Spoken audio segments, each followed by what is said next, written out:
Massakori sous les feux des projecteurs, la raison, la présence sur place ce matin du chef de l'État, le maréchal du Tchad, Idriss Déby Itno. Des projets de grande envergure vont prendre bientôt forme car le chef de l'État a présidé la cérémonie de pose de première pierre dans le centre de formation technique. Il a aussi procédé au lancement du projet de la dorsale saharienne à fibre optique au Tchad-Niger. Prélude à la journée mondiale pour l'élimination des violences à l'égard des femmes, la ministre de la Femme et de la Protection de la Petite Enfance a fait une déclaration. Le thème retenu cette année, les conséquences sociales, économiques et juridiques des violences basées sur le genre. Le directeur général des services des douanes et droits indirects lève le voile sur la rumeur qui circule ces derniers jours à propos d'une augmentation des droits et taxes au cordon douanier. Bonsoir et bienvenue dans cette édition que nous ouvrons avec la situation épidémiologique de la maladie à coronavirus de ce mardi 24 novembre 2020. La situation se présente comme suit: 307 échantillons analysés, un cas confirmé au Mayo-Kébi Ouest, contact des précédents cas. 17 guéris, portant le total à 1493, 0 décès, total des décès 101, 55 malades sous traitement. Le nombre des cas confirmés depuis le 19 mars 2020 est de 1649, repartis dans 17 provinces. La coordination nationale de riposte sanitaire invite la population à rester sereine, solidaire, vigilante et rappelle au respect strict des mesures barrières, notamment la distanciation physique. En cas de signes tels que fièvre, toux, éternuement et difficultés respiratoires, appelez gratuitement le 1313. Le communiqué porte la signature du coordonnateur national de riposte sanitaire, professeur Choua Ouchemi. À la une de cette édition, un tour à Massakori, dans le Hadjar Lamis. Après la zone méridionale, le président de la République, le maréchal du Tchad, Idriss Déby Itno, est à Massakori. Un accueil de grand jour lui est réservé, comme vous allez le suivre dans ce reportage qui porte la signature d'Ibrahim Adam Mahamad. Dans certaines provinces méridionales du pays, en début novembre, le maréchal du Tchad, Idriss Déby Itno, président de la République, chef de l'État, vient au contact de la population pour ce qui est convenu d'appeler une tournée de travail et de matérialisation de promesses. Cette étape de Massakori était programmée depuis plusieurs mois déjà. Il honore ainsi un engagement. Le président de la République est arrivé à Massakori ou Dagana pour les initier, chef-lieu de la fière province de Hadjar Lamis, ce mardi 24 novembre 2020. 9 heures passées, lorsque l'hélicoptère transportant le chef de l'État et sa délégation s'immobilisa sur la place aménagée à cet effet. La gouverneure de la province de Hadjar Lamis, Hawa Othman Djamé, et le maire de la ville, à la tête d'un comité restreint, était à l'accueil, souhaitant un agréable séjour au maréchal du Tchad dans cette chaleureuse et accueillante ville centenaire de Massakori. Malgré les dispositions prises pour limiter le nombre à la mobilisation populaire en raison de la maladie à coronavirus, une partie de la population de Massakori a tenu à venir saluer l'arrivée du maréchal du Tchad. Chez elle, l'accueil fut chaleureux et des plus expressifs.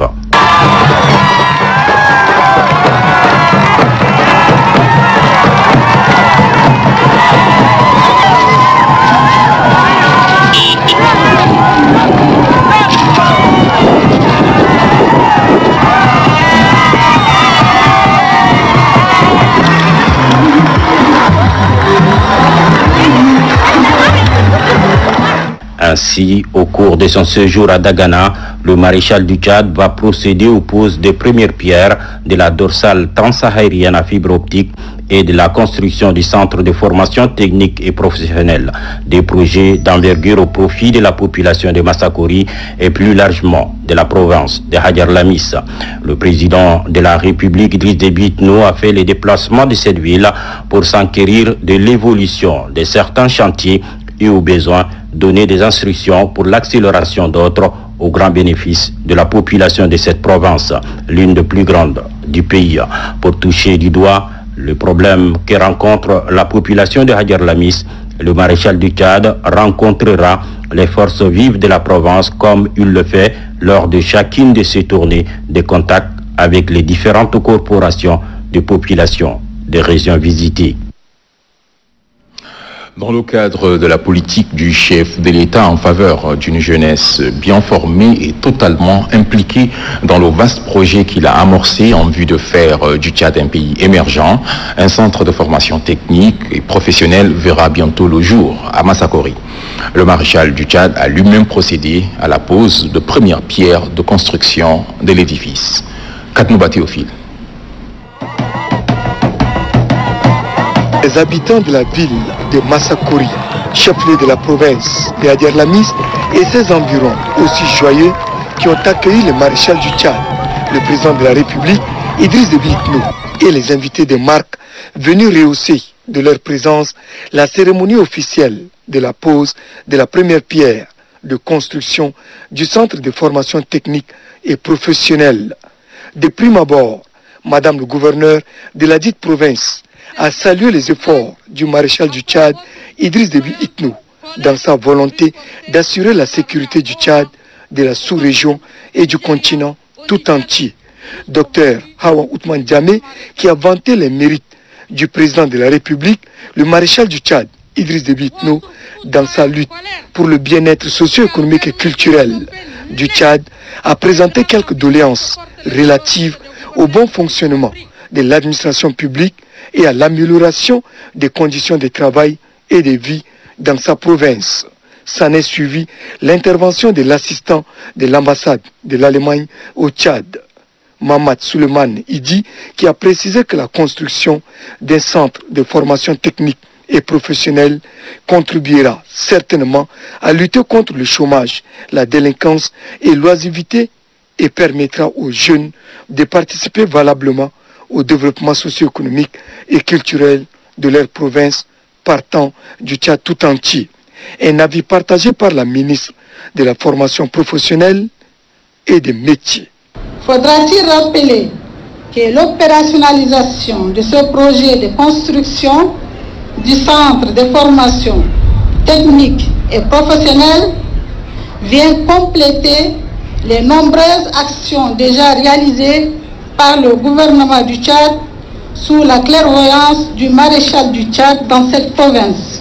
Le président de la République, le maréchal du Tchad, Idriss Déby Itno, qui a procédé à la pose de la première pierre de construction du dit centre de formation technique et professionnelle, a déclaré que cette infrastructure permettra de doter les jeunes de connaissances et surtout des métiers qui feront d'eux des principaux acteurs du développement socio-économique et culturel du pays de Toumaï. Merci beaucoup.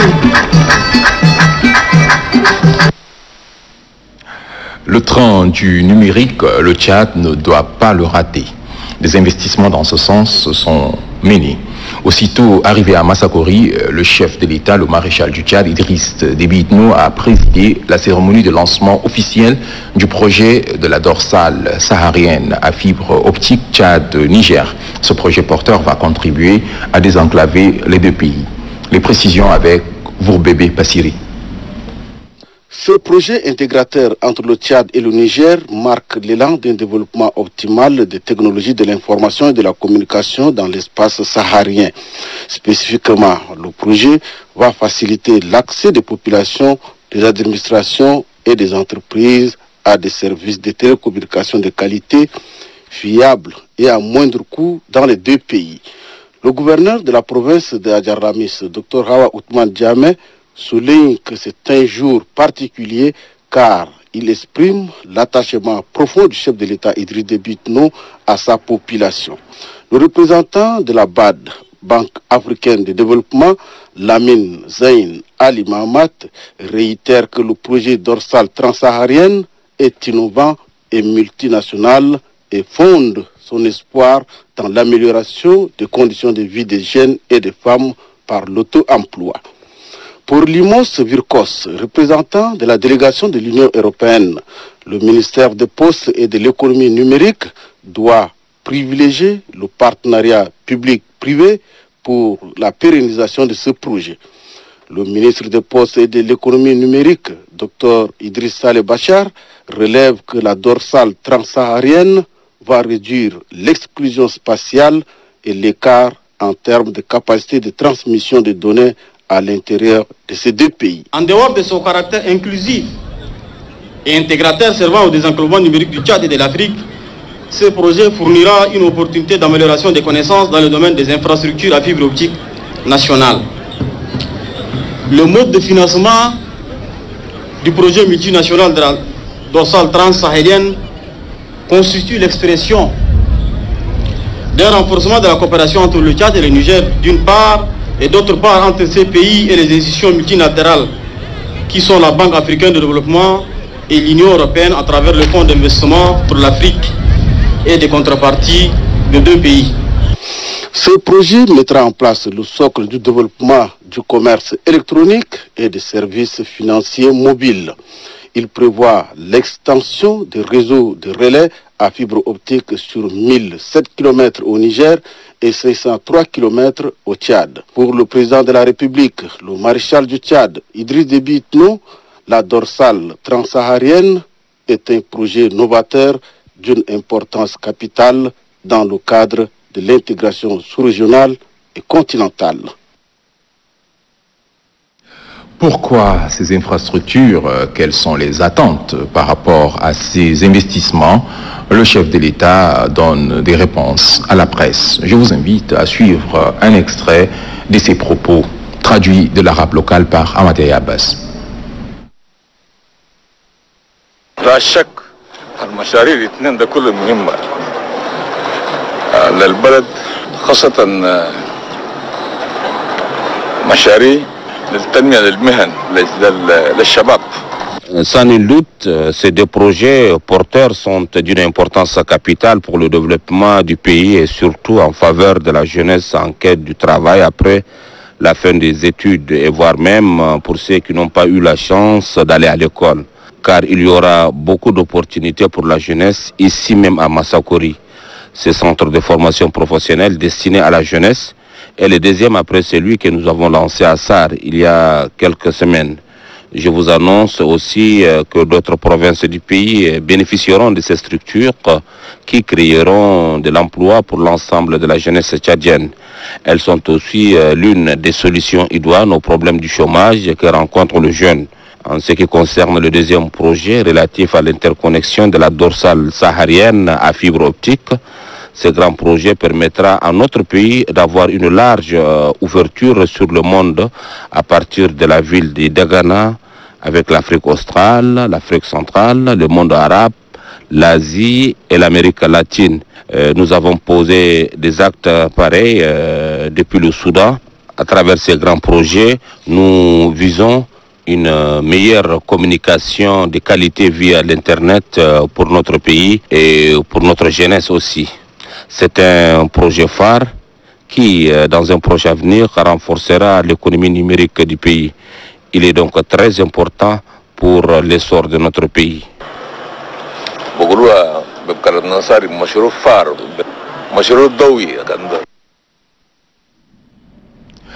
Qu'en pense la population? Élément de réponse dans ces propos recueillis auprès de quelques citoyens. Suivez. Il y a des études intermédiaires qui peuvent résorber le chômage des jeunes, qui peuvent qui peuvent donner du travail à tous ces gens qui peuvent aller dans chaque région au lieu d'aller faire l'exode rural, vers l'exode rural. Donc c'est déjà important. Aujourd'hui, si on apprend un métier, avec ce métier-là, on va pêcher, on va manger. Mais si on n'a pas un métier, on ne pourra rien faire dans ce monde. La mise en place de ce projet permettra de résorber le chômage parce que ça contribue à la création de l'emploi, ce qui est très important pour nous.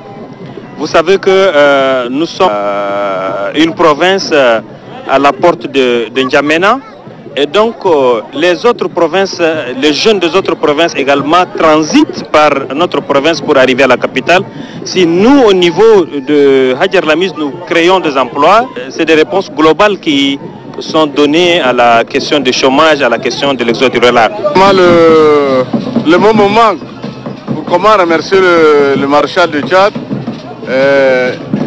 Il a entrepris beaucoup de choses dans les Adjalamis. Ça ne fait qu'encore augmenter. Et pour moi, ce sont des impressions de fierté et de remercier beaucoup le maréchal du Tchad pour lui dire que les Adjalamis est toujours derrière lui.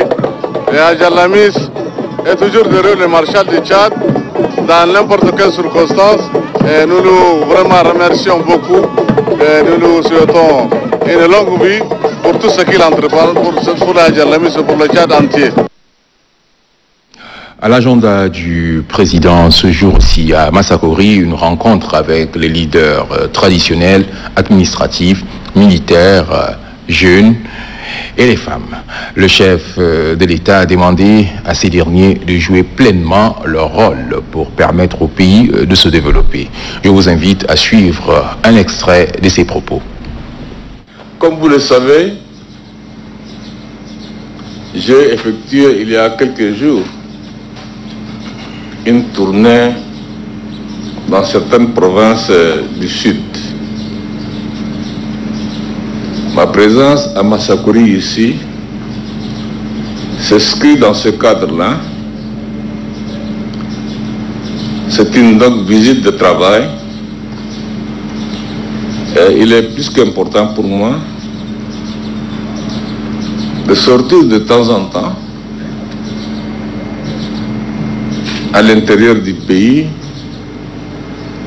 au fin fond du pays, pour toucher les réalités par moi-même. Je l'ai souvent fait et je continuerai à le faire. Puisque je crois que j'ai été toujours un homme de terrain et je continuerai à être un homme de terrain si Dieu le veut. Comme vous le savez, vous avez suivi certainement dans les 4 provinces que j'ai séjourné des instructions fortes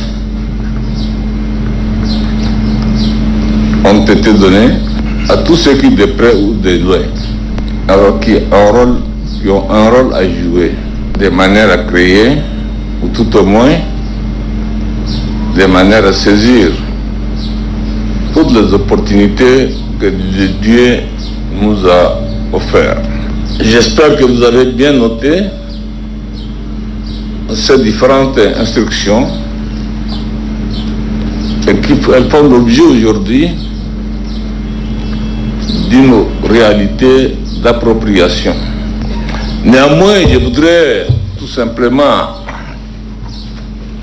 vous rappeler quelques préoccupations, ou exprimer quelques préoccupations plus ou moins spécifiques pour votre province. Il s'agit donc surtout, et en premier lieu, parlons de l'instauration de l'autorité de l'État.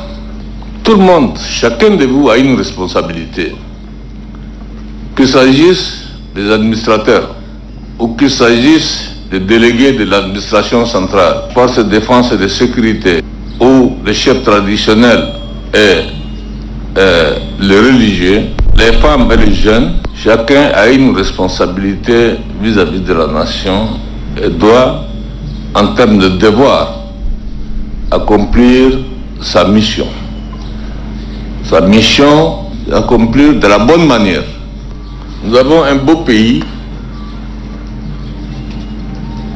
Nous avons un peuple brave et courageux, et en particulier, nous avons la force motrice qui tire vers le haut le Tchad, composé de la jeunesse et des femmes.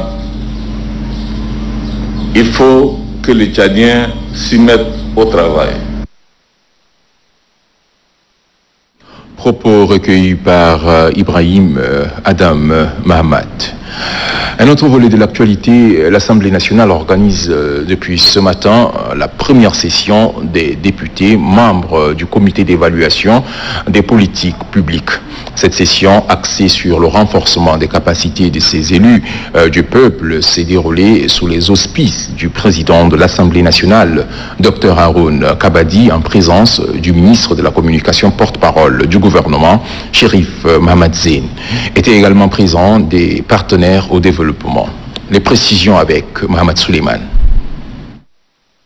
Placée sous le haut patronage du président de l'Assemblée nationale, la première session de formation des députés membres du comité d'évaluation des politiques publiques vise à renforcer les capacités de ces derniers. Ils vont acquérir des connaissances supplémentaires des politiques publiques. L'accent sera mis entre autres sur les types et critères d'évaluation des politiques publiques et le processus de mise en œuvre d'une évaluation des politiques publiques. Ceci afin de renforcer la gouvernance politique, économique et financière. Quant aux pays amis ainsi que les représentants des organismes internationaux, les partenaires techniques et financiers, complétez votre présence à nos côtés. Je me révèle simplement à un adage de ma communauté qui dit que vous ne pouvez écouter que le vrai message.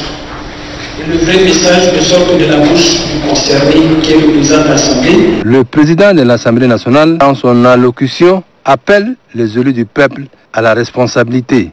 L'action d'évaluation parlementaire des politiques publiques est une nouvelle mission constitutionnelle dévolue à l'Assemblée nationale.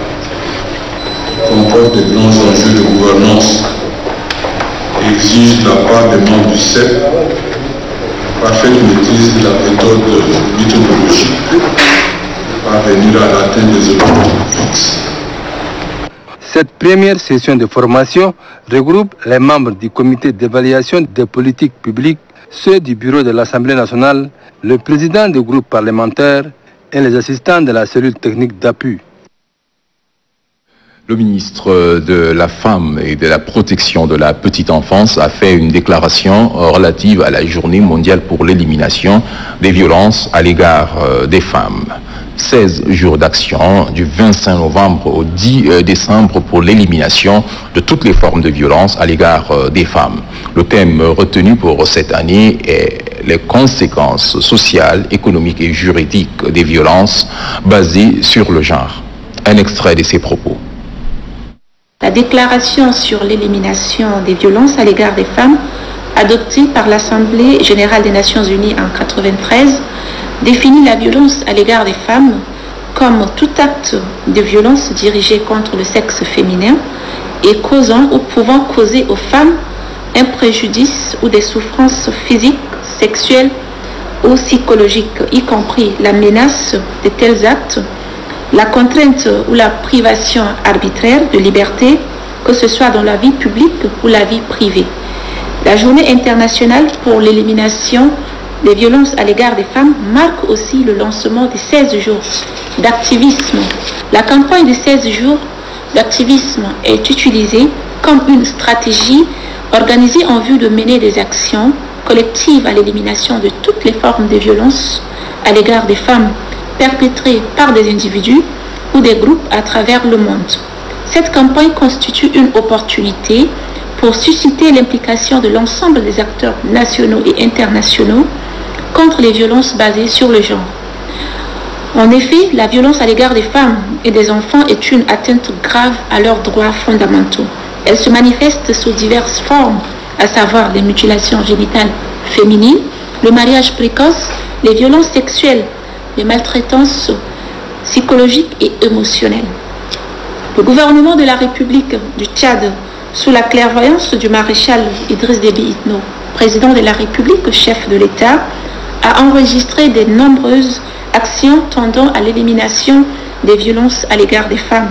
Selon l'enquête EDST Mix réalisée en 2015, plus d'un tiers des femmes de 15 à 49 ans non célibataires ont été victimes de violences physiques, émotionnelles ou sexuelles causées par le mari ou le partenaire. L'épanouissement de la femme et de la fille au Tchad est inscrit en lettres d'or dans l'agenda du maréchal Idriss Déby Itno, président de la République, chef de l'État, Or, depuis le début de l'année 2020, il ne se passe pas un jour où les médias ne relèvent un cas de violence perpétrée contre les femmes, les filles, mais aussi des enfants. La caractéristique principale de ces violences de 2020 montre qu'il s'agit des violences meurtrières rapportées par plusieurs provinces.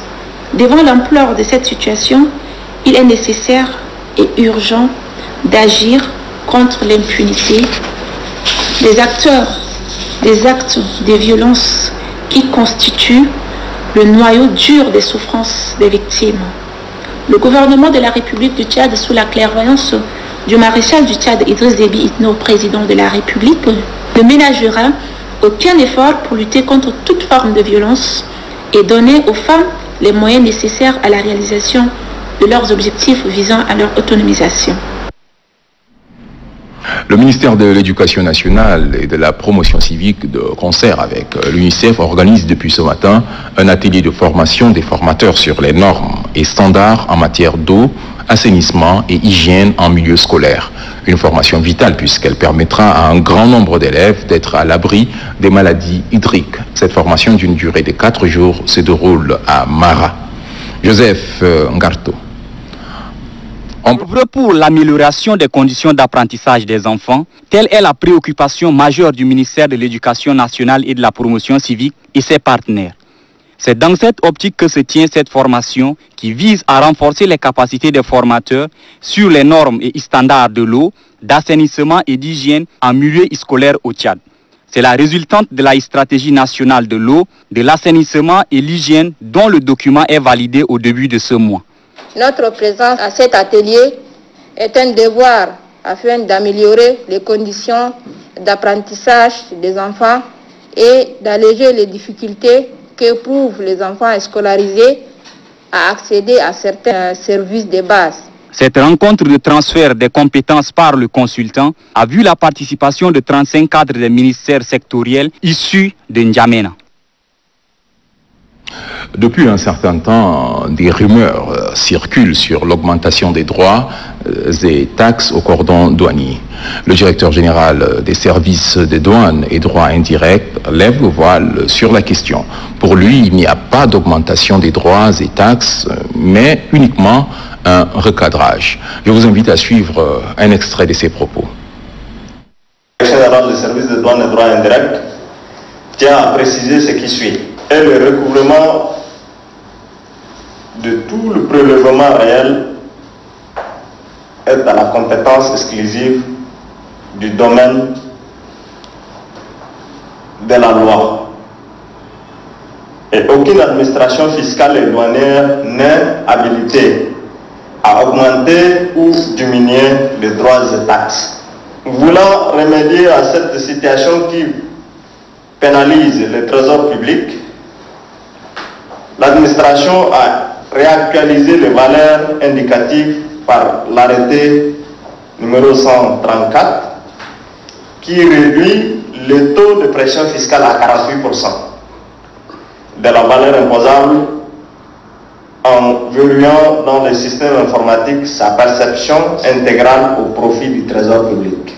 Cette baisse de 10% du taux de pression fiscale vise à atteindre 3 objectifs essentiels. Sérénité du climat des affaires afin que chacun soit informé de ses devoirs envers le fisc en sachant auparavant ce qu'il doit payer au cordon douanier.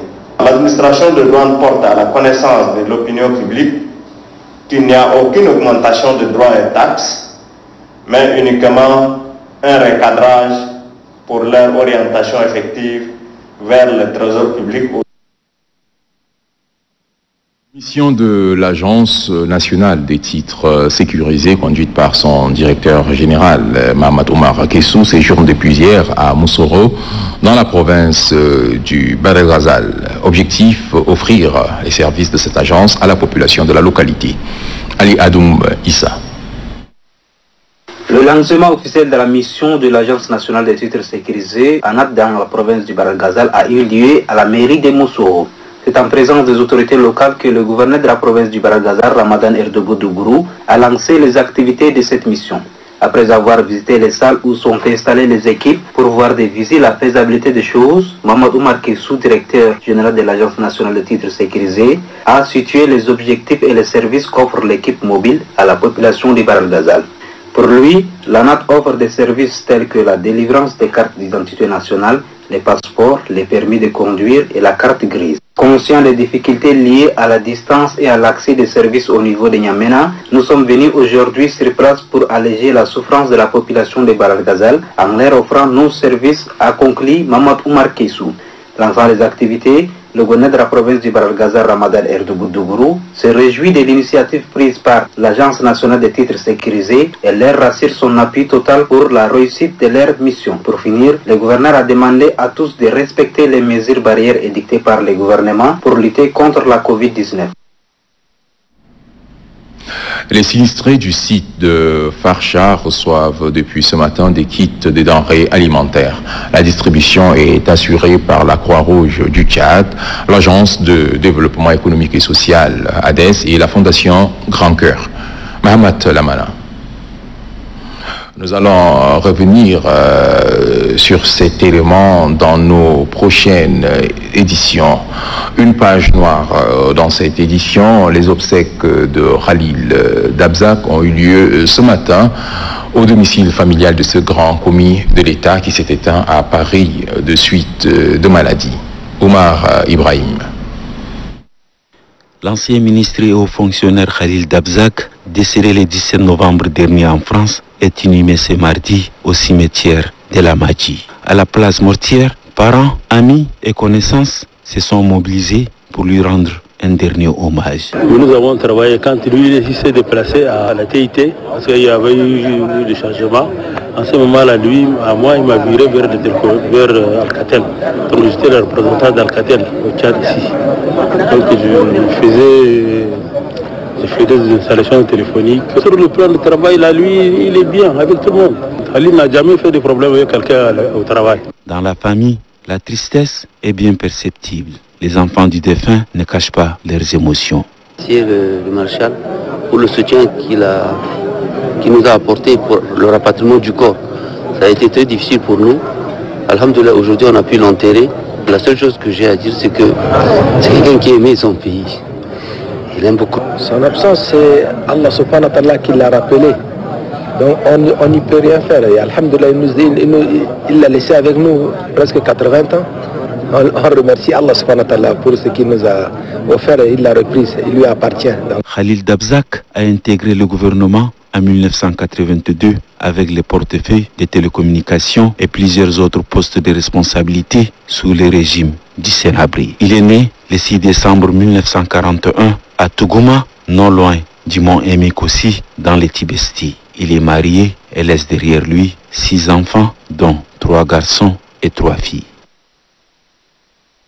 C'est sur ces images que nous bouclons cette édition. Merci à vous de l'avoir suivi.